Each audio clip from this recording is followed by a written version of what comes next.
première invitée de la deuxième saison du podcast Femme Actuelle, Christina Cordula s'est livrée comme jamais sur son parcours, de ses débuts comme mannequin à son omniprésence dans les médias. La fashionista en a profité pour rendre hommage à un animateur qui l'a aidé à progresser. Une pause et ça repart ? Avec les reines du shopping, Christina Cordula a longtemps trouvé un terrain de jeu magnifique pour la fashionista avisée qu'elle est.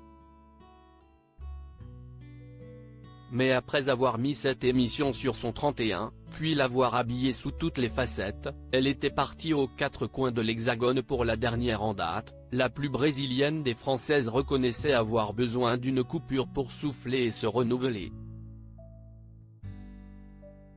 L'une des têtes de gondole de M6 n'apparaît plus à l'écran depuis octobre dernier mais travaille sur d'autres projets, dont certains hors de l'univers télé.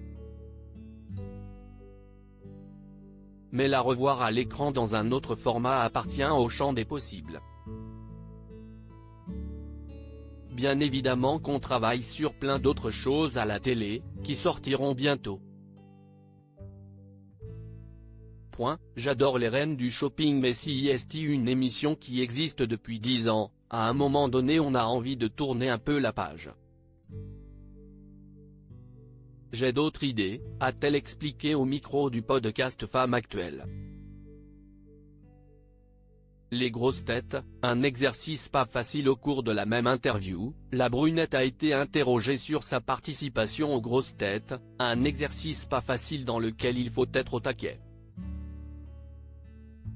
S'il faut faire preuve d'autodérision pour encaisser les vannes des autres sociétaires, Christina Cordula ne se sent pas pour autant en danger. Les blagues, ce n'est rien de méchant parce que derrière, on est tout copains, c'est une grande famille, on est tout copains, on rigole. Donc, c'est vraiment, comme si on était à la cour de récréation, a-t-elle affirmé, avant de témoigner de sa gratitude envers Laurent Ruquier. Il faut être spontané et aussi répondre au bon moment. C'est un exercice super, j'ai beaucoup appris avec Laurent, reconnaît-elle. Fashion mais pas victime.